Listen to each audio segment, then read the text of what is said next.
Hey guys, how you guys doing? Welcome back to another episode of the Fight or Die podcast.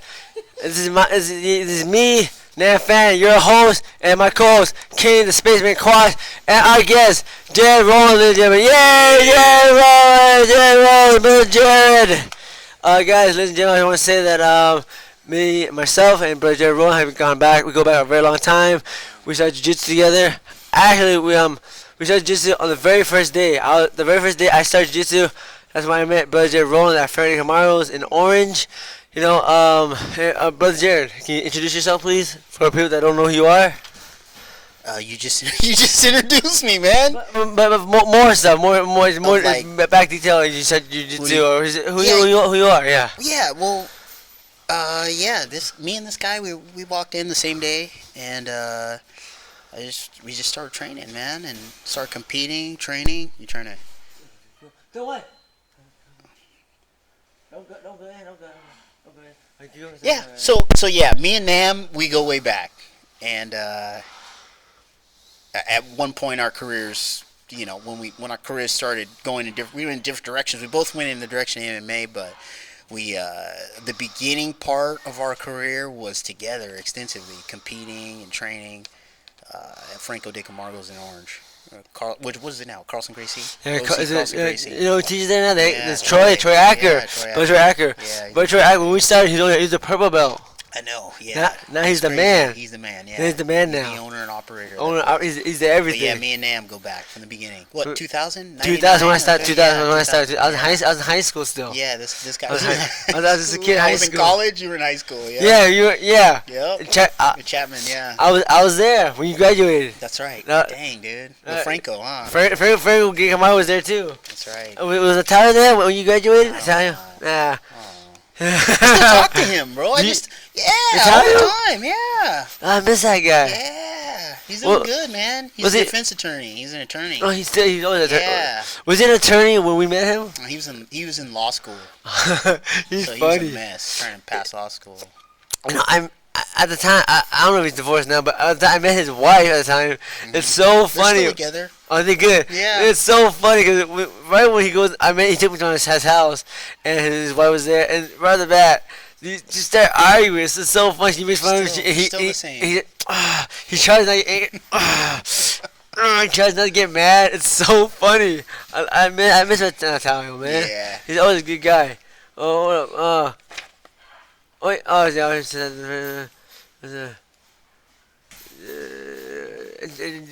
anything to say, Kenny? Anything to say, Kenny? Not right now. We could go on with the. Yeah. Oh, brother, listen. As you guys all know, my name is Nam Fan. Only brother Jared, he called me Nat. Brother Jared, can you explain why you call me Nat, sir? To people who don't know. Just because of the style of Nam's jiu-jitsu was a lot of movement. I don't know if you remember, you would never, in the beginning, you'd footlock everybody. Which is actually in style now. Back then, it was frowned upon, and you would not pass the guard. You would drop back straight to a footlock. That's right. You would never, and Franco hated that, dude. Remember that? He used to get so mad at you. Footlocks. Yeah, footlocks, cartwheel passes, and so I started calling him the Nat. Because I knew your first name was Nat. Yeah, I didn't know the correct spelling, but I knew it was Nat. If you don't know, my first name, my real name is Nat Nam. So Brother Jeb knows that. He called me Nat, and I'm annoying in jiu-jitsu, so it works, yes. And Franco did not like, at the time, Franco jiu-jitsu guys don't like footlocks at all. But it was insulting to footlock somebody, yeah. Also, for MMA wise, it was not good. I don't think it's good to footlock, as Franco was saying, because why you end up on the bottom? True. And then you get punched. If you don't finish the footlock, you beat up. Yeah. True. And what Franco was saying. And it for our style, coming from the Carlson Gracie lineage, top game. It's all about being on top. Yes. I mean, I can remember pulling guard whenever someone would come to visit, and Franco would literally stop them around and make us start over, and be like, "What are you doing, dude? You don't pull guard. We didn't pull guard, bro. No, we just didn't. That's not how we. That's not how we play." Man, I appreciate. God bless Franco. Rest in peace. But I appreciate the way how Franco taught us. Foundation. Foundation. Solid. Basic I still fundamentals. use like some of the stuff. Like, it's crazy. Like, everything he showed me, I knew to this day. Yes. Basic fundamentals, nothing fancy. When I was growing up, big guys that were big with Ruben Sato. Yeah. Fancy. I was so amazed by the flying armbar, and I was able to hit it. And Franco knew how to do flying stuff. Yeah. He taught me, and I was able to hit it in the match. But Franco did not like me doing it. He always wanted double leg takedown, pass the guard, smash. Yeah. Then they got carry your weight. And I'll tell you guys, that is self-defense wise, mixed martial art wise, jiu-jitsu wise. You want to stay your strength? That's the way to go. Get on top. Get on top and let the guy carry your weight. That's Save the best. all that other stuff for later on. I mean, you can. It's not bad, but it's just not. You gotta learn. You gotta have the fundamentals, man. The fundamentals. That's all I teach here. Exactly how Franco taught me. Just fundamental, basic, easy stuff. And you know what I always tell people? It's so funny. Remember once we were there for so long, it was like you actually knew what he was gonna teach. It was like a book in your head, and he taught the same thing. And honestly, I don't think it would be successful today because people, like when you go to academies, people like to learn all this crazy, like, you know, fancy. like you go to these other academies and they're teaching like X-Guard and Berimbolo, and you got blue belts training like that now. And back when we were training, that level of, it wasn't like that. There's no Berimbolo yet. No, dude. Maybe it existed. Yeah, I mean, we didn't train. We did fundamentals, easy stuff. You know, fundamentals. And I appreciate Franco, man. I love Franco for showing me that style. It works for self-defense, and I think for jiu-jitsu, martial art-wise, that's the. I don't recommend anyone doing any berimbolo, anything fancy, flying triangles in a self-defense scenario. I think take them down, get on top, lay on them, and safety. You know, that's the best. You know, and I think that's what martial arts is about. And Franco, man, I miss that guy. I thank him for teaching the way he did. You know, brother Jared, another question. After jiu-jitsu, what motivated you to get into mixed martial arts, sir? Well, just I don't know what did. I mean, everyone's story is like, oh, I saw Hoist Gracie in the UFC fights. And I don't think it was. What was it? I think it was being in jiu-jitsu, and back when we started jiu-jitsu, it's not like now how you have a sport and an MMA faction. And actually, in MMA, jiu-jitsu is kind of blended. It's not really. There's not. Back when we started, remember, MMA and jiu-jitsu were one. That, like, you know what I'm saying? Like self-defense, MMA, jiu-jitsu. One. Like you go to all the underground MMAs like we went to before it was legal in the state. The undergrounds. Like all the jiu-jitsu guys were there, right? All of them. It was all jiu-jitsu. Jiu-jitsu and MMA were like really. If you did jiu-jitsu, it was MMA. Right. That was a progression that you went to, and being with Franco and Carlson Gracie and Murillo and all those guys who fought. So we met all those guys. Vitor. Remember we went and trained with Vitor for his camp for Randy Couture. Oh, damn. Up in Big Bear. Remember the dude? Oh my God, guys! Hey, remember? We Belt. stopped for directions and the swastika and Big Bear. Me, Jared, and Ricky Boy, the teacher at Carlson Gracie right now, Carlson Gracie Ground Grove, Ricky Boy. Me, Jared, and Ricky. I drove to Big Bear to help. I was just a driver, but I was just a driver. My mom's minivan. I was in college. I had no money. My mom's minivan. We drove to Big Bear. And we asked for direction. We thought we were lost. There's no map quest yet. No. Somehow, I don't know how we got there. Downtown Big Bear, downtown Big Bear. Googled it or something like that. But there's no map quest yet. And we asked the guy for directions. Hey, do you know where this place is at? They got a big old swastika on his chest. He's laughing at us. I'm like, damn. Oh, man. Did that guy just have a swastika? Am I seeing things? Did he have a swastika? But you know what? He showed us the right direction. We got there.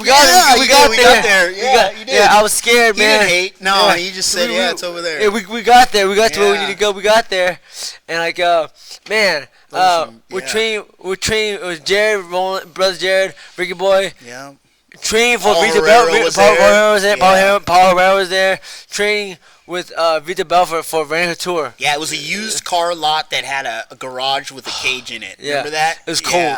That was cool. That was That was some cord. That was rough. And then he ended up spending. Did you guys spend it? Because I ended up spending the night. Oh, yeah, I went back. Scary Jerry was there. Remember Scary Jerry? The big guy. He was there. I ended up spending the night there, and then the next morning, because they were up the hill.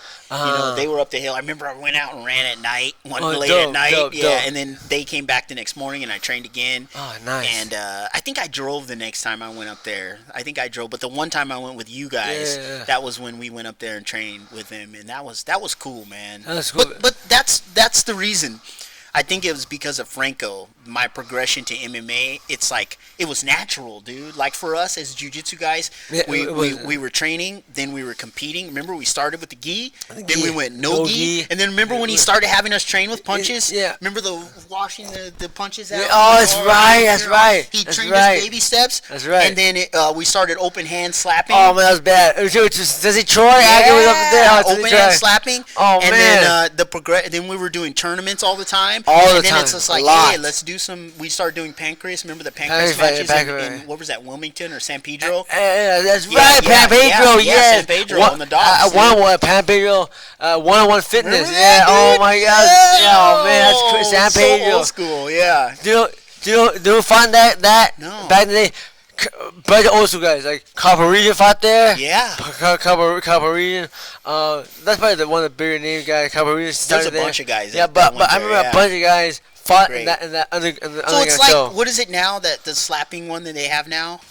Where they combat jiu-jitsu. Oh, combat but this jiu-jitsu. was this is the combat, the real, like pancreas. Before. Right? It was illegal. Definitely illegal. Very illegal. Yeah. And like you see the bums like that was sitting on the wall to watch and stuff like that. It was Dude, those are good times. Man. It was scary times. Real scary, dude. Yeah. It was free. You fought for free. Yeah. You fought for free. Nothing. You only get money for ticket sales. That's it. Just for the experience. Bro. Yeah, just for the experience. Yeah. Fought for free. So that's why. I mean, dude, I didn't see a UFC fight. I was already in jiu-jitsu, and the progression came natural. Yeah. Before that, I was gonna ask you, what motivated you to just get into martial arts in general? Well, I always wanted to, but like growing up, my parents didn't. Because I was so like as a kid, I played sports, I played football, and they didn't even want me wrestling in high school because they were afraid that I'd use it. Is it working? It is. Yeah, they were afraid that I would use it for the wrong reasons. Gotcha. So as soon as I got the chance to do some jiu-jitsu, I went. Yeah, that's when I first met you.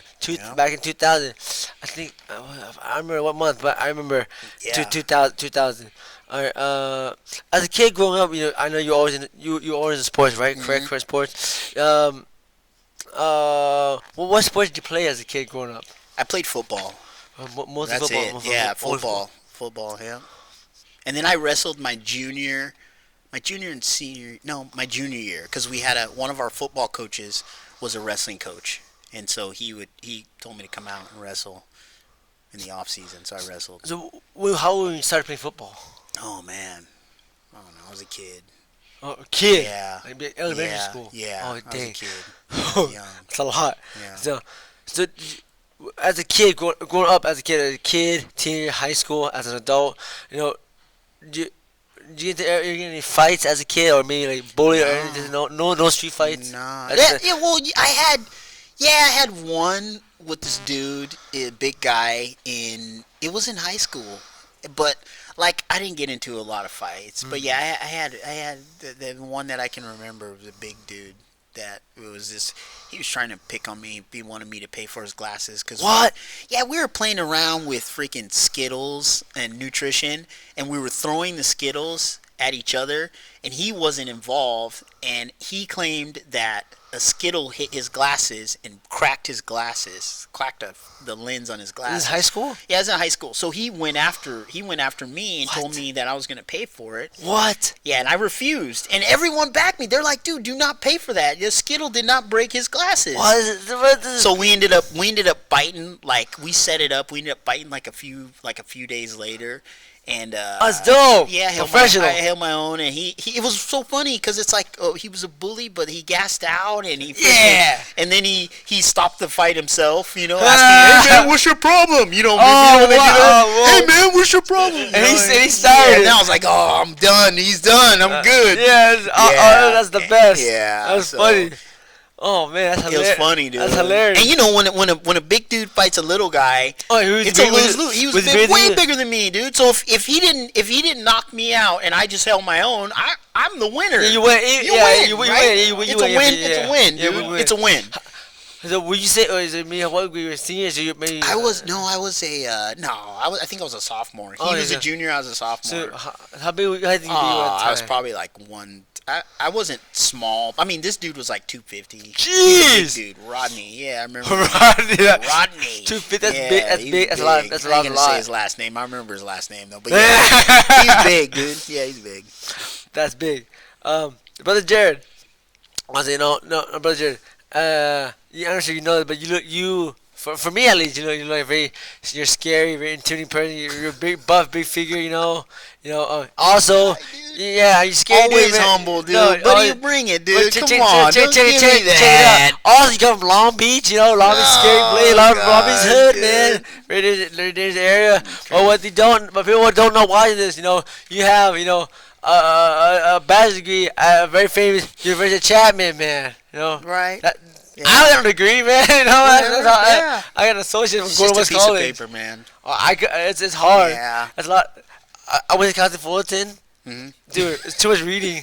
And I'm done with this, no? I couldn't keep up. I went like 2 semesters. They made me read like a book a week. I can't do that, man. But look, you studied the art. Yeah, Franco. Yeah, man. You went to the University of Jiu-Jitsu. I did. It saved my life. It did. Martial arts saved my life. It kept me out of trouble. Came out from gangs. Yeah. It kept me humble. Yep. What was your degree in, sir? Communications, specifically advertising, marketing. That's perfect. Yeah, I know because I went to school for business and marketing. Yeah. My plan as a kid, I wanted to be a fighter. My plan was to learn skills in business marketing, so one day I can use those skills to market myself. But sure. I didn't get that far. But you did. You marketed yourself. Somehow.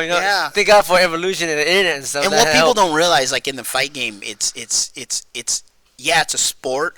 But you have to be marketable. You have to market yourself. Definitely. That was the thing I learned. The one thing I learned with, not the one thing, I shouldn't say that, but the thing that I learned training, being on the team when I was on Team Oyama with Rampage. He got us all together, all the young fighters, and he's like, hey, man, you guys got to have a character. And we laughed at him. We thought it was stupid. Sensei. Yeah, he told us. He goes, you got to have a character. You got to have some kind of... You gotta have a nickname. You gotta have something that makes you memorable. You gotta be a good fighter, but you also have to have character, right? So that's how most of us came up with stage names or names, That's why since he's a package. He has all the good fighters, the characters. He's a good businessman, Sensei. What. But Jared, back in the days, I never now I run every day now, just for health and for. I know. I see that. You run a lot, but dude, you run a lot. But you know what? You know when I first started running though? Why? With you. Remember that? When? Remember that? I remember back in the day. Because you were horrible. Yeah, you didn't like it. I didn't know. I was only 18 at the time, and you were running. Why are you running? And Franco. That's right. I did used to run a lot. Franco. As a kid, I was in high school. Frank was like, he even told us, don't run, just lift weights. That's horrible. And I didn't know anything, but that's wrong. Yeah. Because as a fighter, you gotta run. I gassed out so much. Yeah. And even since Fumi, and I told us, you told me, as a fighter, every fighter has to run. Yeah. And you gotta do road work. Yeah. I didn't do it. My question was yeah, I do it every day now. I do it every day now. It's so important. So important. As a kid, I didn't know how much we were running, but I felt like forever. How much would we run back in the day? Oh, I don't even know, because there was no Fitbits or no Garmins. We didn't have that, yeah. And it wasn't even like I would be like, oh, let me, you know how now you can set your Garmin and be like, I'm going to go, let's go and see your heart rate and all that. So it was just like, you would just go run. Yeah, you're not just run, right? Yeah, so I would go to this place called the Yoga Place. It was in Costa Mesa on 17th. I would go there and train yoga, and then I would come back and I would run. And while I would run, I would do those, the deep breaths you do in yoga to like make sure my heart rate was steady and calm. And I would just run, dude. I don't know. I mean, when I tried to get down to 170, I was running really far when I was with Collins, because I was heavy, so I needed to drop the weight. So I started running a lot, like long after practice. I'd finish a 2-hour practice and then I would go. And they all thought I was crazy. They were like, dude, what do you? I was like, I gotta drop weight, man. I got too much muscle. Yeah. And when I went and got my body fat tested, they were like, dude, you're gonna have to drop muscle to get to 170. You can't lose fat and water and get to 170. Did you ever make it? I did, yeah. Whoa, nice. I ended up going to 170. Yeah, at the end of my career, last few fights, I was on 170 pounder. How'd you feel?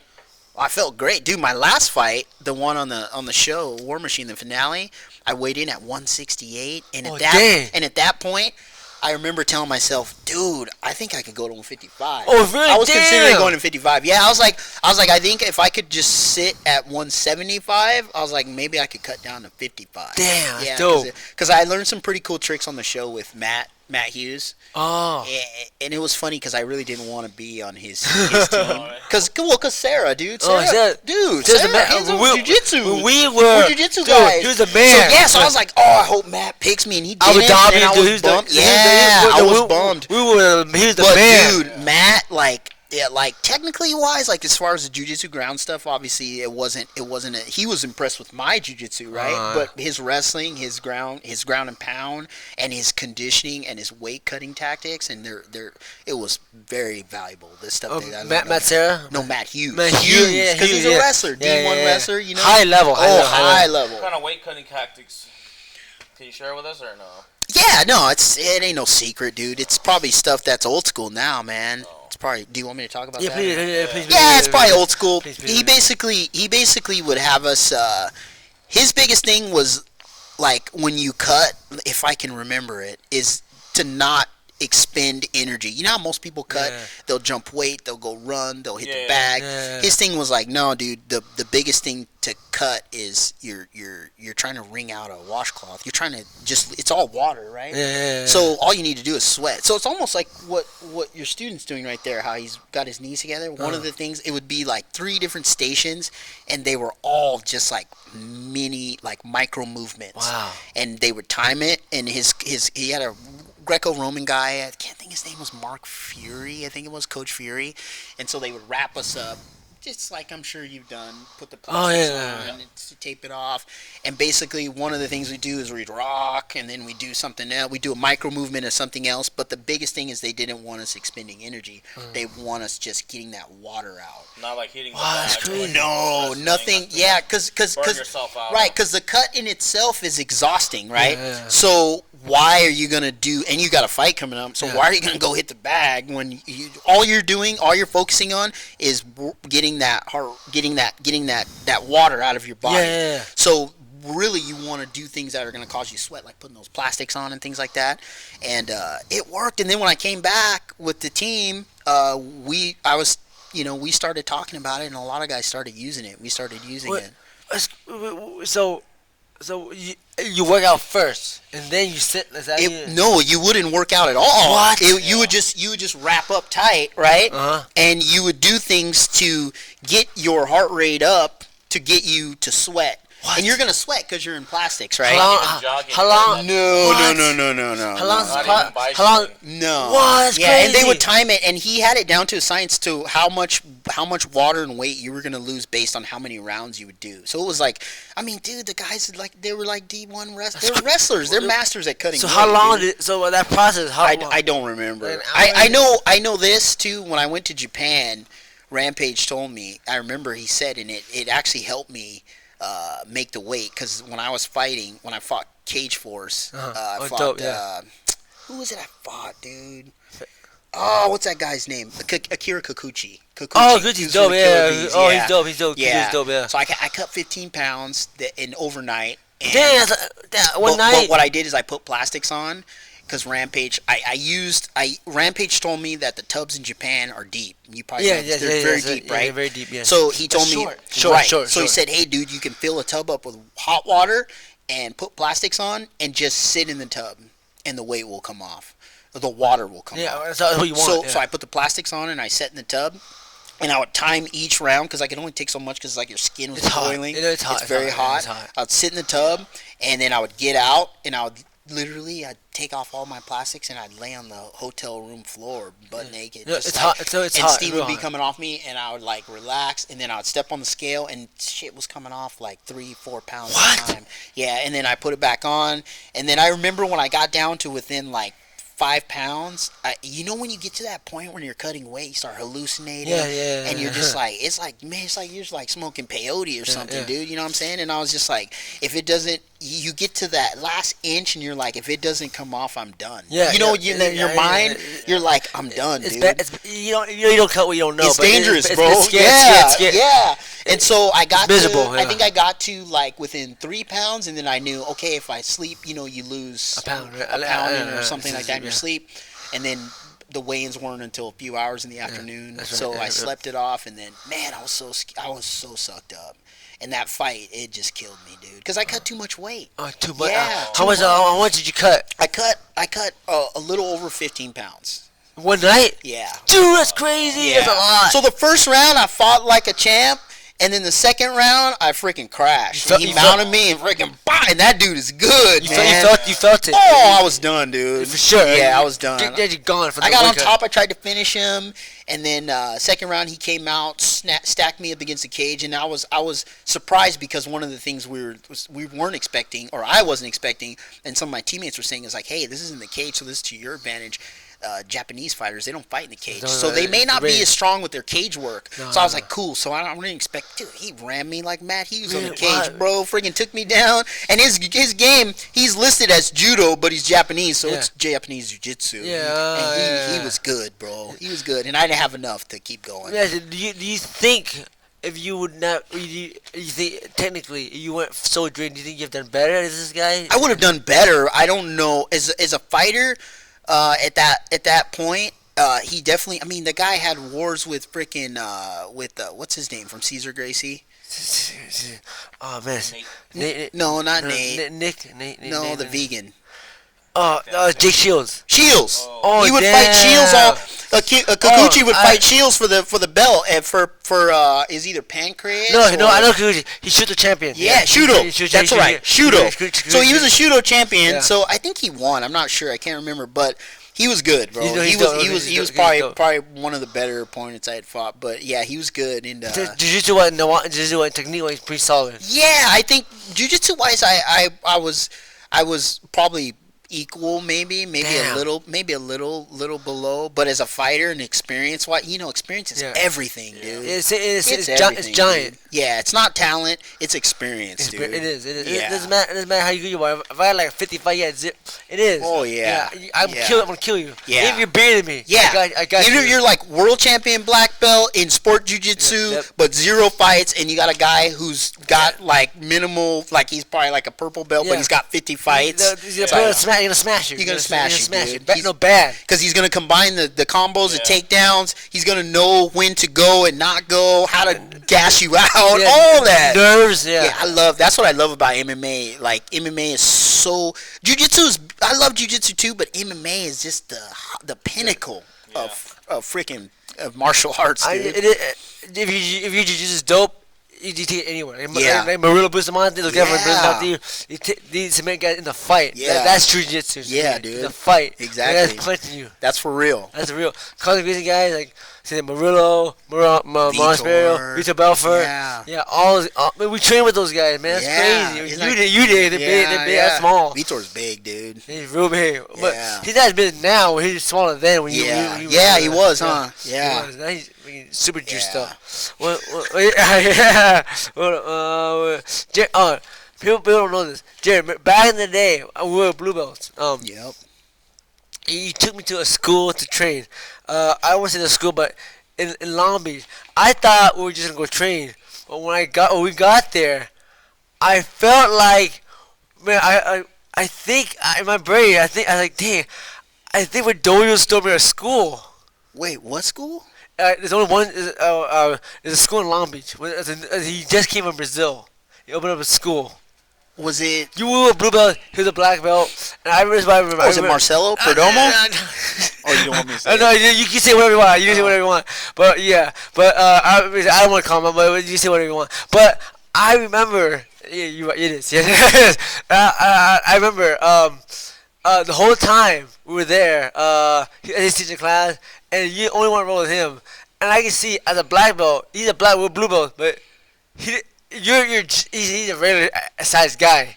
You're not a regular sized guy. Even though you're a blue belt, he's very hesitant to roll with you. I don't remember that. Yeah. I remember that. I was right there. Yeah, he was a really good instructor.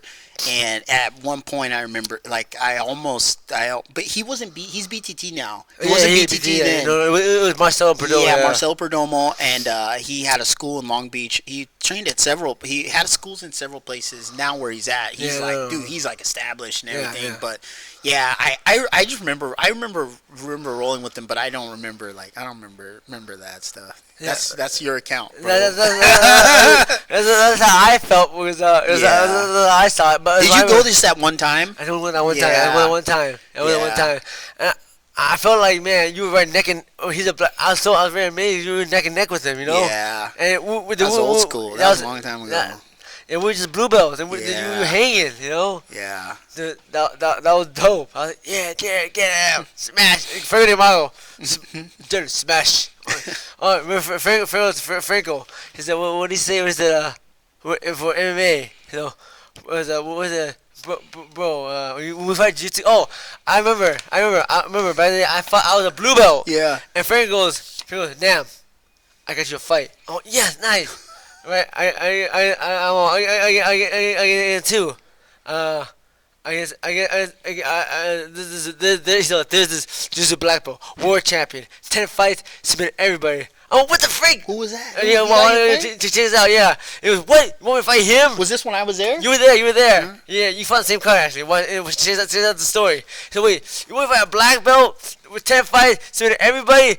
Frank, I'm just a blue belt. Like, how am I hanging with this black belt? He goes, so, damn, no, you're not going to fight the black belt. You'll fight the guy who beat the black belt. Like, what the heck? Why did you do that? Why? Why would you do? Why? I'm just a blue belt. How am I hanging with this black belt? To us at the time, in the early 2000s, black belts like godlike. Like you don't see that many. Oh yeah. There weren't. There weren't that many. Now there's a lot of black belts. People don't realize that now, dude. Like.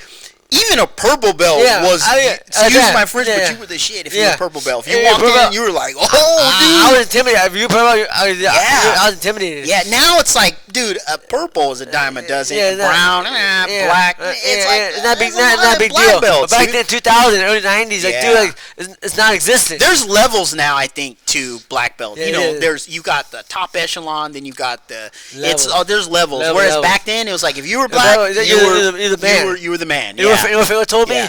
I told him, Franco, there's a black belt. Who was it, bro? I'll say right now.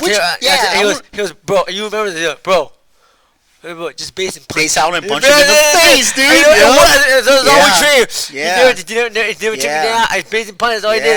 The guy was the guy with the black belt. No, I think he was a brown belt. That beat that black belt. He was Ivan Kinoshino. Oh yeah, I remember that. You know that guy? Which card was that?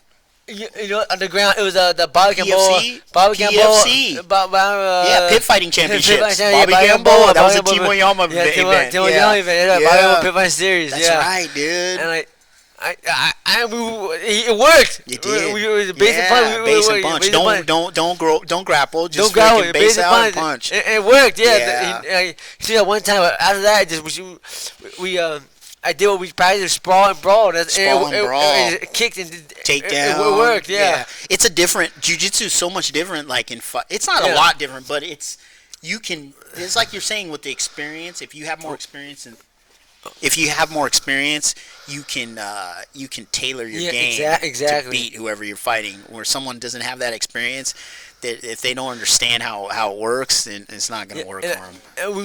Thankfully, we trained a lot. I was just a blue belt. He was a brown belt. You know. I know, huh? I remember that. Dude. That guy's dead. You know that? What? Yeah, he died in jail. Yeah. What did he go to jail for? I think he raped some little girl. No way. I read it on the internet, and like the kid killed him. No, The kid killed him in jail. Yeah, he died in jail. Oh, they killed him. Yeah. In California. I think so. Yeah. Wow. Yeah. How long ago was this? A few years ago. Yeah, Yeah, that's crazy. Dude, Yeah. yeah, that is I'm like, I didn't want to post anything, but I saw like, I know that guy, and I read it. Oh crap! Oh man! Dude. Yeah, don't do that. You know, you're asking for it. You're asking for brown it. belt or not, bro. Black belt, brown belt. Yeah. No, it don't matter, dude. You can't be doing that. You can't block a shank, you know. No, Yeah, so man. you got shanked. Dude, You got shanked that's up. a no, bro. Yeah, don't do it. Doesn't matter. You got shanked up. Man. That's crazy, dude. Don't do it. Don't. Yeah. That's too bad, man. Hold up. Oh, last thing. But Brother Jared, last thing before we get to the fans questions, like okay. So what was the So you got the Ultimate Fighter. What was the process? How what was the process? How did you get into the Ultimate Fighter? Your season. What season was it? How was it in your season? I was six. For me, Jeremy Williams. He knew the producer, and he called the producer. And he Jeremy. Rest in peace, dude. Yeah, Jeremy, rest in peace. Yeah, I love that guy. I miss him. He did the producer, and he said like, I have a fighter named Nam. Wants to try out the show, and he got me. They gave me a ticket to go to Vegas, and only for interviews. And they called back. Jeremy said, "Hey man, they want you back to go to Ultimate Fighter." And we went to fight. No one knows what's going on. I just thought we were going for interviews. Yeah, that's all we did. We did more interviews, and then later that night, the guy we get like a notice saying, "Hey, all you guys are fighting tomorrow." Everyone's fighting tomorrow, and if you don't make it, if you don't win, you're going home. And no one knows. Nobody knows what's going on. Like, crap, this is it. This is for real. Yeah. No one's prepared. What season was that? I was 12. Okay. Yeah. Did you just have a number? Oh, I couldn't find. It's six. Yeah. Six. It was different when I went. I think the reason why they had to fight to get in the house is because when I was on the show, and I didn't watch the show much, but there were some guys who were on there where you're like this dude never had there were some dudes that never had a fight, dude. Whoa. That or may had like one fight. So technically they're still amateurs, you know what I'm saying? Yeah. So but they went through the process well, right? And they hit the numbers, and so they got on the show, right? Or they had this character, and so Spike picked him. I don't know. Was Spike still the I think when I was Spike. But when I went through, my teammate Rob Emerson, he was on season 5. Remember? Yeah. I love Rob. I think it was just BJ Penn and Pulver, right? Yeah. So when he came back, he told me, hey dude, they're looking for 170 pounders like for this show, and I just cut to 170 for that fight with Kikuchi, and he was like, if you want to try it out, bro, like hit her up. Let's just check Jamie Campion for Spike. Jamie. So he gave me her number. I called her, and she told me the deal, and I drove out to Vegas one week, and they just basically. They give you a room. It was a Pal Station casino because the Fertittas owned all the Pal Station casinos, which I learned. And they put us in a room with or just me. They put us all in separate rooms. And they take your key card, and there's power bars and drinks, and they're like, hey, breakfast is in the morning. Call in for lunch, whatever. But the key is if we call your room and you're not you don't answer, and you leave. Like you're done. So you got to stay in your room. So I had to stay in my room for. It wasn't 24 hours, but it was a long time. Like 15 hours. And then they finally call you, and then they say, "Okay, come. We're gonna come get you. You there? Yeah, cool. We're gonna come get you." Someone comes there. You walk down the hall. You go in the room, and it's Spike Execs. And Dana was Dana there? No, Dana wasn't there. Dana was there. And actually, I'm sorry. That was the second time. The first time was the mass tryout. was the mass tryout. There was thousands of people there. Yeah, the first one was the mass giant. Yeah, giant, and it was. I remember Rumble was there. And this was before Rumble was like big Rumble. He was big. He was big, but I mean, it was before he was like at that level of fighting. But I knew him because we were both brothers, so we would always talk and see each other. I can't remember if Emmanuel was there, but I remember Rumble was there because I told Rumble, I said, "Hey, dude, you know there's only gonna be one brother on the show." I said, "So I don't know who's gonna make it, but it's only gonna be one. They ain't having two black people on the show, dude." Straight up. And he laughed. It was true, but that first part, it was cool because they had. I remember Tyson Griffin. I remember Forrest. I think Forrest was there. They had all kinds of fighters there, and basically the first time they had us come down in groups, and it was Dana and all the Spike executives. Remember Craig Pelagian? Pelagian was there. Oh, he's the head guy. Yeah, the head guy. Pelagian was there. And they sat on this panel. It was like freaking Bloodsport. And they had us sit in a circle. I remember that. And they said, when we call you out, you pair up, and we're gonna have you grapple, and it's only gonna be for like 30 seconds to a minute. I do that. Yeah, they said no heel hooks, no leg locks. They just wanted to see like what you had. It didn't matter who won or lost, but guys, of course, were trying to freaking like playing like it was the meal ticket. And then after that, they pulled us back, and then they had us come out. And then they had like Tyson and all the Griffin and Forrest and all those guys pair up with you on the mat, and they held pads for you because they wanted to see what kind of what kind of movement you had. And that was done, and they all watched us. And then at the end, it was a long day, man. And they said, "Hey, if we call your name, you'll be go home." Or no, if we don't, it was either don't call your name or call your name. Thanks, but if we do call your name, stay. I do that for me. I always do interviews. Really? I always do interviews. Go back to the room, and then send us home. And then if you call back, we're on the show. We're on the first show to fight into the house. Yeah. See, and that's what I heard they changed. You didn't fight. No. So they had us leave, and then I got called back, and then that's when we got locked in the room for the night for 12 hours or whatever, and they told us you can't leave. And then I got called in for an interview and did my interview, and that was it. After the interview this is the first show. Yeah. What do you mean, the first show? After the interview, is then the show starts? No, because it's the interview, and then they actually call you. It's another, because they have to review all the interviewees, and then initially I wasn't even on the show. I didn't make it. I was an alternate, and then they said, they selected me, and I ended up getting on. So initially I didn't get picked, and then I came on as an alternate, or I was an alternate. They said, we'll let you know, but right now you're an alternate, and then they said, hey, we're gonna pick you. And dope. Then same thing. We came back to the Palace station. And then it was on, dude. Oh, damn. We showed up in the van, and then they drove us to the house, and they drive you to the house and all that. Yeah. The big giant mansion with 10 rooms. I've never been in a mansion in my life. Tore that mansion up. Did you guys tear it up? I didn't, but did they tear it up though at one point? The day before the last day of the show, wrecked it, huh? I'm not sure, but I had a fight the next day for the finale. The final fight to get to the finale. Yeah. Everybody on my team lost. Yeah. I only got that one, and I had to sleep, so everyone's partying it up, and it's so loud.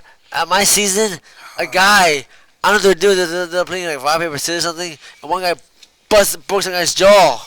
He was drunk. He went, hit me.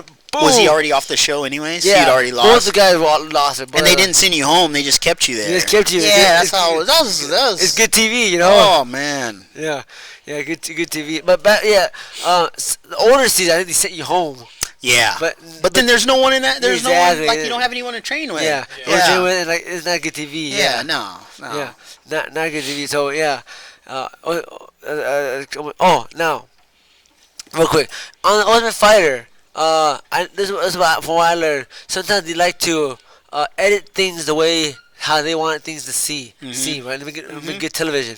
Now, on the Fighter, a very famous scene on your season is the double. Is it double? Does that say double decker? Upper decker. Upper decker. So, from your point of view, what happened? Well, how did that come out? What happened? What happened? Honestly, the way it's shown is exactly how it happened. Is that so? Exactly. They. It's like you said. and I had actually already lost too. However, things were tense on our team because Matt, being a wrestler and a team-oriented type guy, told everyone on our team that you will go to practice every day. Whereas Sarah, but it wasn't running it like that. Like if you didn't want to go to practice once you lost, you didn't have to, dude. Really? Right? Wow. So Matt was like, "Hey, dude, no, everyone's coming." And a lot of the guys were kind of like annoyed. They're like, "Dude, why am I practicing every day? I'm done." And Matt was running us, dude. He was running us through the number. Like we had a fight coming up, and you were already done, right? Yeah. So which was cool. Was cool. Now I look back on it, it's like, what does it hurt, dude? What are you gonna do? Sit at the house all day? I would be depressed, you know. But we had guys that were on Sarah that were sitting at home drinking. They order. You know how you can order whatever you want. Anything you want. You can order anything you want. You put it on the list and they send it. Well, they got a keg. So it was War Machine, Richie Hightower, and Rude Boy. I don't remember Rude Boy's name. I don't know if Rude Boy. Yeah, Rude Boy's from Hawaii. Yeah, he was cool. He was good people. I actually got along with all those guys. Like Richie, those were like guys that I was cool with. Yeah. But however, dude, coming home after a beating practice. It was a morning. Remember, there was a morning and a night practice. The morning practice, we came home and these dudes are in there, and they were in the living room and they were pounding, man. They were drunk, dude. They were laughing. So so two of the guys, like it shows on the show, they approached. I don't know why they told me. They were just like, "Hey, man, they just shit in your toilet, dude." They were like, and I was like, "What the hell?" They said it's an upper decker, and I didn't even know what that was. I never heard of that in my life. And on the show, I said that. I said, "What's an upper decker?" How did they know that? I never heard that. And they told me. They're like, "Dude, it's when they crap in the back receptacle of the toilet and they flush it and it comes up." And I'm just like, "How do you know that?" Yeah, and so I was like, Why? Who does that? I went in there and I flushed the toilet and the dookie comes back up into the thing and it's looking at turds floating around. What? And just it was all bad. Yeah. So exactly how it's shown. How'd you come up with that stuff? Yeah, but the inside scoop is when I kicked the door, because Richie's room was in a front parlor, so it was like double doors. So when I threw I threw the toilet thing at the wall. They don't show that, but they were in the room laughing, and I heard them laughing. And so I think it was Rude or War Machine told me later, Richie was laughing, and so he put his ear to the door to hear if I was saying anything or if I was coming. And remember, I kicked the door. Well, the door fell off the hinges, and because Richie his ears again, the door fell on top of him. Nice. And there was a mattress because Richie was laying on sleeping on a mattress on the floor, and the door fell on top of him on top of the mattress. And then me and War Machine went at it, and they broke it up. We didn't get. I thought I was gonna get kicked off, but luckily I didn't. But dude, I'm telling you this right now. If I was me, I'm a small guy. If I was in that room and I saw King too, I saw a big, angry black guy come in the room, but I would, hey bro, I would be the first. If I was the back, I would keep ran first in the front. Hey bro, I'm sorry. Hey, my money. But they were drunk. They were drunk, and they were bored, and they were at home all day. And that's the point. Like we were just annoyed because we're like, dude, you guys are at home all day, man, and we have to go to practice, so we weren't happy about it. You guys don't know. You get free alcohol, unlimited alcohol. Anything besides like illegal stuff, they give it to you, bro. Anything you Lobster, steak, anything you want. Yeah, it's pretty cool, dude. It's fun. Yeah, it's fun. Oh, you know what time it is? Time for some fan quiz. Yeah, fan questions. All right. First one is by the St. Tunas by Franco's. It's Samuel Nashitani. He's if I remember correctly, you were a bouncer. You were working at a bouncer at one point. Yeah. My question is, what was the craziest story that happened at work? Nothing really. I mean, I think I never really ever had to use any kind of like fighting or jiu-jitsu because like the point of being a bouncer is trying to get them to walk out with you when they're being like disruptive. So instead of just going and grabbing someone and throwing them out, the first attempt is just to try to, even though they're drunk, you got to try to talk to them, tell them like, hey man, like let's go outside and talk about this, or what's the problem. You try to like resolve it. You try to get them. The issue is they need to leave, and you want them to walk out with you rather than you carry them. So I had one incident, and the guy was drunk and. Ended up restraining him outside, but he was already on the ground, and then he left. Yeah, they're too physical. Nothing. Thank God. It was because now that I look back on people say, my mom didn't like me doing it at the time, but I heard it was a dangerous job, but I didn't think anything of it. Can you bounce for a little bit, right? I got into a lot of fights. Oh, dang. No, wait, I gotta get you're small, too. Nah, this is where we worked, just in Pomona. Just a lot of people, they want to fight us, too, and there was a lot of fights. Oh, dang. Yeah. Next fan question by Mario Trevino. Please give your best Matt Serra impersonation. Again. Really? I'll tell you the story about that if people don't know. Like we said, we were jiu-jitsu guys, and I really wanted to be on Matt's team originally. I was a fan of Matt Serra Abu before. Dhabi, watch all that, jiu-jitsu, black I was a fan belt, for Matt Serra. Yes, Still am. I love Matt. I still love Matt. And even though I know he don't love me, but here's the thing: when after the show you fly to New York and you do interviews on, it's a podcast. I can't remember if it was Howard Stern's or one of those big podcasts. Wow, you do an interview. And so while I was in Manhattan, I didn't go out. You're there for one night, fly in, you stay there. And one of my things was I was going to do is, because Dorian Price was my teammate. He was from New York. He was training, the tall Muay Thai guy. Yeah. He was training with Matt Serra, and we were like, hey, like when I come out there, I'm going to go and train. Yeah. Well, you know how when they fly you to New York, it's after the show is aired, right? Because remember, it's a big old secret. When you come home, you still don't know who won. You can't say anything. You're not allowed to say anything. So I flew out there, and the show aired. Matt saw it, right? And it was when I was talking shit. Remember when I was talking about George, picking him apart, and told him shut the fuck up and all? Yeah. And that's funny. He saw it, and dude, excuse my French, he was fucking pissed. Was he pissed? I thought it was funny, man. He was pissed. Wow. He was pissed. And the funny thing is I saw Pete Sell and a couple of his teammates at the we had a mini camp. You know when they have the mini camp and they run you through like your tax stuff for UFC and stuff like that. And they were like, "Hey, bro," because I went to him. I was like, "Man, dude, I didn't mean to like piss him." They're like, "Hey, bro, we thought that shit was It's fun. They were laughing. You know when someone makes fun of your friend and you think it's funny, but they don't. And they were like, "Dude, we thought it was funny, but he was pissed." So I went and Dorian called me at my hotel room and he goes, "Hey, bro," he goes, "Matt saw the show." He's like. He said, you tell J-Roc he's not welcome here. What? No way. He said, fuck J-Roc. You tell him he's not welcome here. Oh, I was like, man. So, yeah. But, hey, I wasn't even trying to be entertaining. I was just trying to, I was mad, bro. You know what I'm saying? They interview you right after the fight. You're heated. Oh, yeah, dude. Yeah. Yes, that's the wrong time. The chance of a lifetime, bro. You're emotional. It's different, it's hard to talk to people when you're in the house. It's a different atmosphere. After the show, it's a different atmosphere. It's a different view. It's very stressful in that house, Yeah. And the funny shit is when we showed up to the show, George Soteropoulos, he was wearing all tap out gear. It's free, when you see somebody wearing all tap out gear, you're just like, dude, who? And me and Mac Danzig were making fun of him, right? Because he walked, we're like, dude, who's this clown with the tap? And then he knocks me out. Then he TKOs me.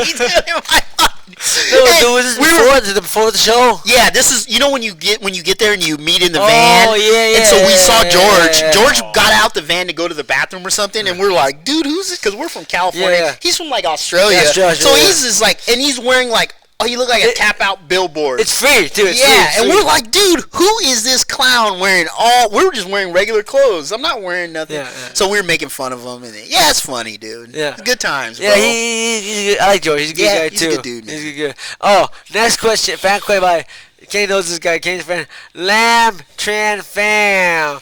His question is, Jared Rollins, do you still train? Yeah, I still train. I still train. Jiu-jitsu mostly. I miss MMA though. I miss MMA training. I miss rolling with punches.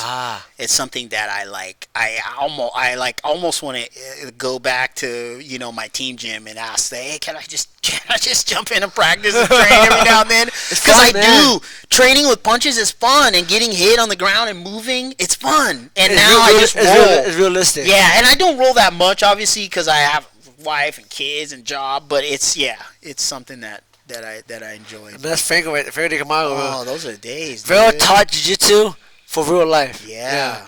Whatever he showed. We learned self-defense jiu-jitsu first. But whatever Franco taught, it has to work in real life. Yeah. Yeah. Mm-hmm. So remember, he would always tell us, Don't- self-defense first. self-defense first. Defend a punch, Yeah. defend the choke, Figure Yeah. never pull guard. Always attack, smash, get on top. Yeah. And at the time, I'm young, I know, but that's the way to safety first. It That's is, the way to dude. go. The Get best on top, way. make him carry your weight. That's the best. Yep. That's the best. Yep. So jiu-jitsu wise for me, martial arts is self-defense. Martial arts, safety first. Self-preservation, Yeah. man. Do not Yep. let yourself get hurt. No. Yeah. Oh, next fact question by this girl, Cara Esparza. Yeah, Cara my old Esparza, teammate, dude. Cara Esparza. That's right. She asked. I think we already answered this question yet, but she asked, have you ever had to use what you learned on the job? Which job? Yeah, I don't know. That's what she said on the job. Yeah. Any job. Yeah, well, yeah. At times, I think she's talking about my current job. Okay. Yeah, sure. but yeah. Okay, you have a story or anything? Or are you allowed to say? Yeah, the thing that for me with that is, I think that the stuff that they teach now for law enforcement is like old and outdated, and those guys don't train. Most of them, a lot of them, and a lot of the administrators that are running the show aren't like pushing modern techniques. Like you look at MMA since we started, right? Yeah. The sport has progressed so much. Yes. And big it's time. because of the humility and the openness of people learning and trying new things, and trying it in actual combat, right? Yes, In yes. fighting, Yes, right? yes. Whereas with law enforcement, it's like they I don't know, there's just this thing where it's just this lack of acceptance, and it's not all of them. Some of them have. There's a lot of people who train, right? But then there's a majority that, like the ones that you see that are put in, these high-profile incidents, that those people don't train. Those people aren't training. Those people aren't training, man. Plus they're scared. Yes, they're scared, right? Because they don't train. So that's why they go to their tools and do things that they don't need to do. And a lot of times I've quelled situations just on being just even footwork. You know what I'm saying? Like having bad footwork and not moving well on your feet, and just that lack of understanding about dealing with people and being humble. Yes. That goes a long way, and that's what martial arts gives you. Ever since I started martial arts, I feel like definitely I'm not like cocky, but I feel confident. I feel like in this situation, man, I'm okay. I'm gonna be okay. Yeah. And I scout the room like, okay. And worst case scenario, I'm gonna be all right. Yeah. I think more than 90% of people don't know martial arts, don't know how to fight. Yeah. Gains your shoulder. They think they do, but no, they Right. can't. They can't. But you would think someone you give a gun and an authority to, that you think they should make it mandatory to have that type of training. Right. They should have that level of training, at least the very basics. White belt. Yeah, even But white belt. White belt is good. 2 years. That's a lot. 2 years training, that's good enough, right? For the average guy, you But should kill him. nothing, no training. That's Like, bad. come on, man. That's bad. That's a joke, dude. And it ticks me off, man. It really does. It really upsets me. It's disturbing. It's really disturbing. I'm scared for the police officer. Yeah, I would be too.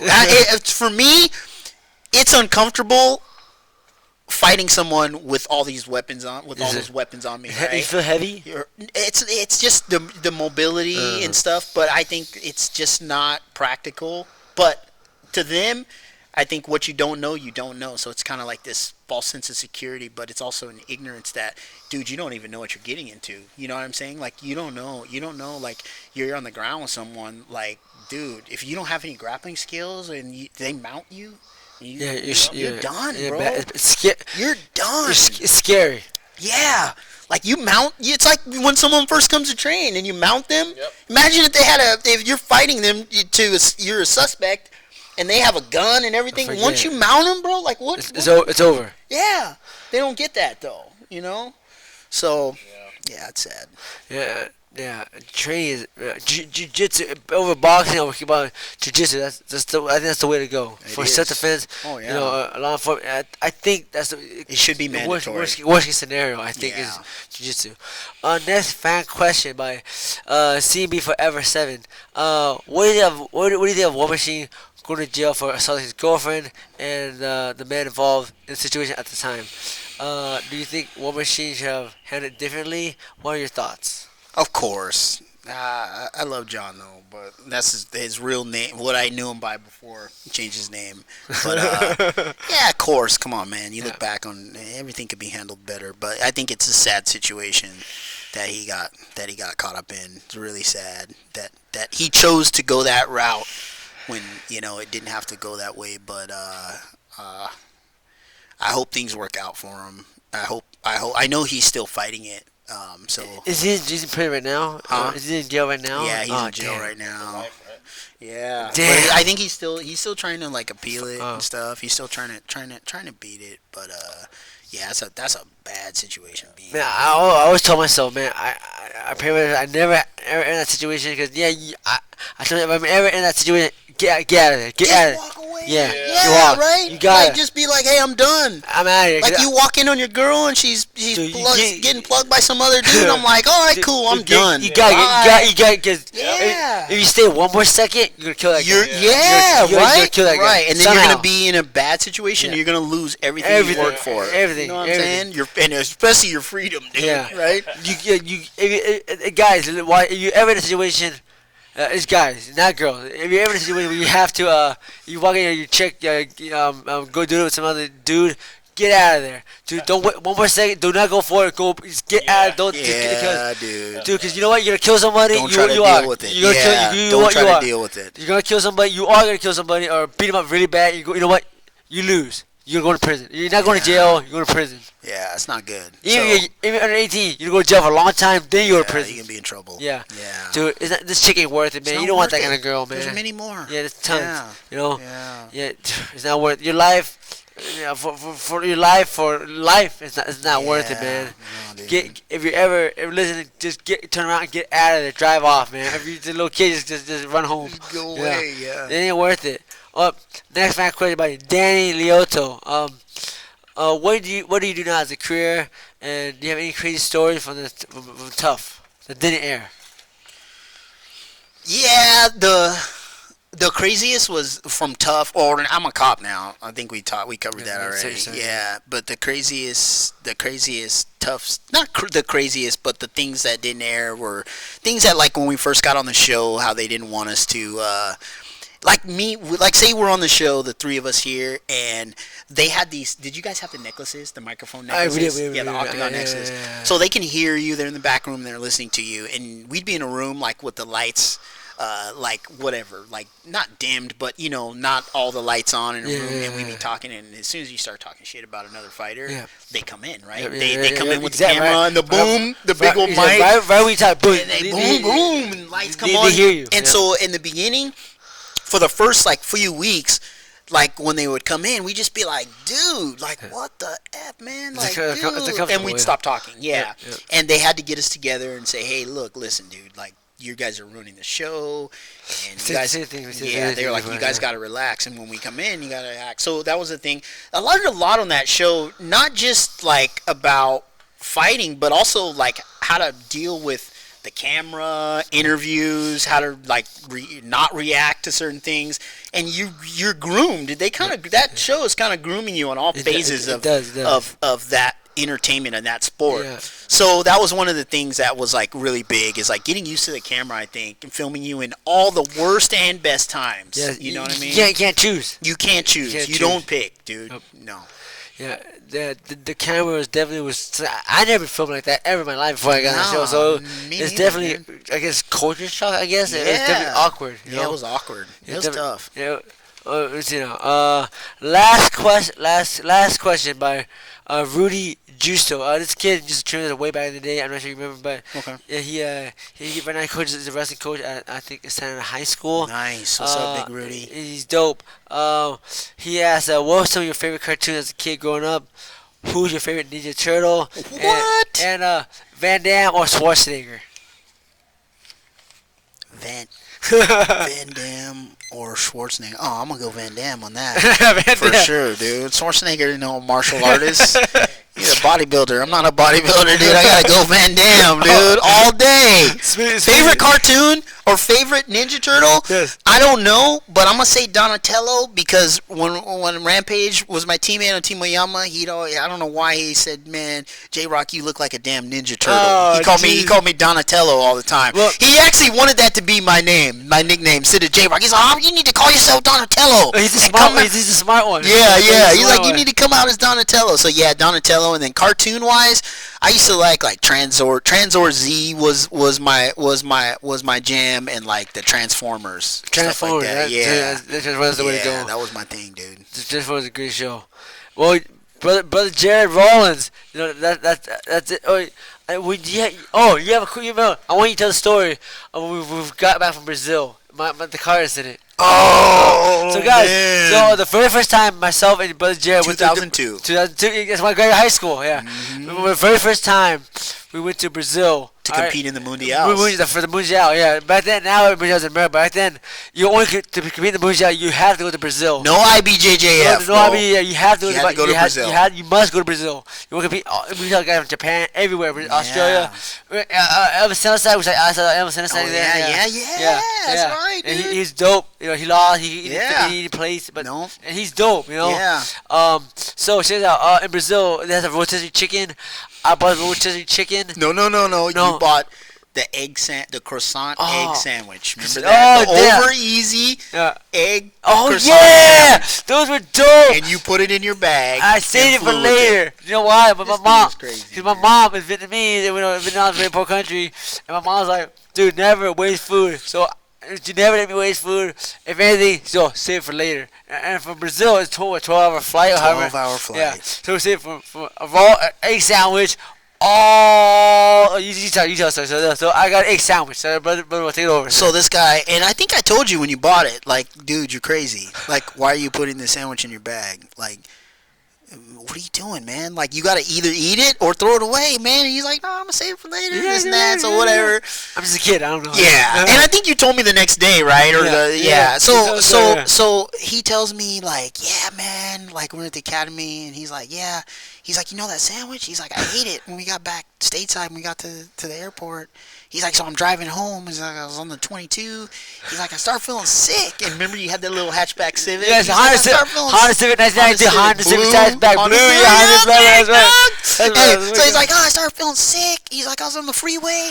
He's like, and then he's like, I just started projectile vomit, just throwing up. He's on the throw up, wouldn't stop. He's on it, hit my dashboard and my instrument cluster, and it splashed back in my eyes. He's on it, started burning my eyes, and I couldn't. He's like, I couldn't see, and I thought I had to pull over. I was like, he's like, I couldn't see. Did you pull over? I don't remember. No, I just kept driving. Yeah, he said I kept driving. But my eyes were burning. His eyes were burning, man. This dude ate, basically, because the flight, 12 hours. The flight was 12, but you bought it probably like a couple hours before. So he basically ate like a 15-hour sandwich, a raw egg. Threw up, splashed back instrument cluster into his face, blinded him. He's trying to drive down the freeway. He toughed it out because he's a fighter, I guess. I don't know how he did that, but yeah, that was madness. But I told you, man. To this day, bro. I was 18. I had no idea. I mean, I didn't know. I thought it'd be cool. And I didn't calculate. 19-hour of raw egg is not good for you. It's gonna get bad. Were you there when my eye got swollen? My eye got infected? At Brazil, you guys had left, or were you guys still there? I think you guys were still there. Matraca, that brown belt, fucking Matraca. The big guy. Yeah, we were wrestling, and remember all the Brazilians, they like to wrestle. They wanted to wrestle. But they're good wrestlers. And he poked me in the eye when I was sprawling, and my eye swelled up. Yeah, bleeding. And I had to get like agua boricata. Remember Franco? I called Franco, and it was bleeding. It was bleeding. Yeah, swelled shut. That was scary, dude. In Brazil, man, I get it, but Brazil kind of dirty, you know. I don't want to say, guys, you know, you guys think I'm talking smack, but dude, you go there and train. It's not like in America. It's very sanitary.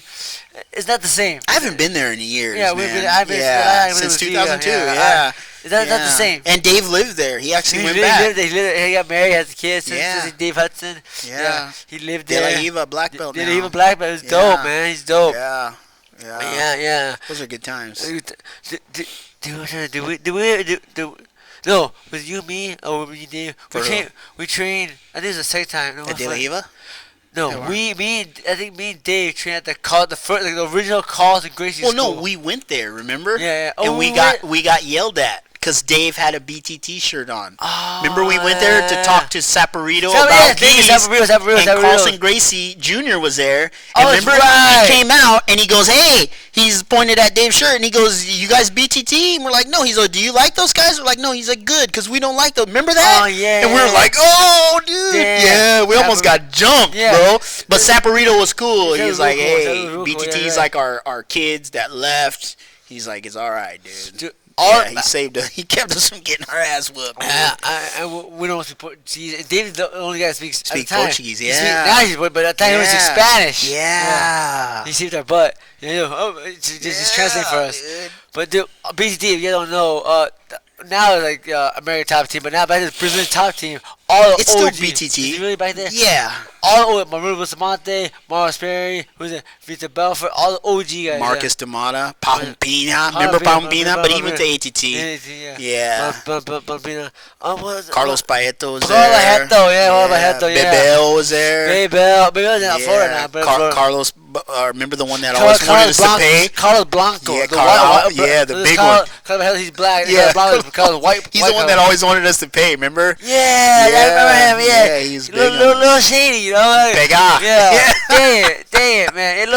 He tried to charge. Yeah. We told Frank about that. Because we did, or no? Franco was saying we didn't have to pay, right? Yeah. Frank called them. Frank was regulated, man. Frank got back. Yeah. Murillo got the boss, the head guy. Dude. Yeah, because I guess Frank was about the old school. He had some juice. Yeah, he tried to help us out. He did. Well, guys, ladies and gentlemen, hope you guys enjoyed that episode of the Fight or Die podcast. That's all the questions I have for today. That's all the general questions, all the fan questions. Thank you, brother Jared Rollins, J-Roc, for coming to the studio. And again, guys, thank you, my co-host, Kenny Quatch. Guys, say it with me. Guys, in life, it's going to be, I'm going to say fight or die, right? Fight or die, right? Guys, in life, you have two options. Fight or die! Nice. Thanks, Jay. That was awesome. Dude, that was awesome.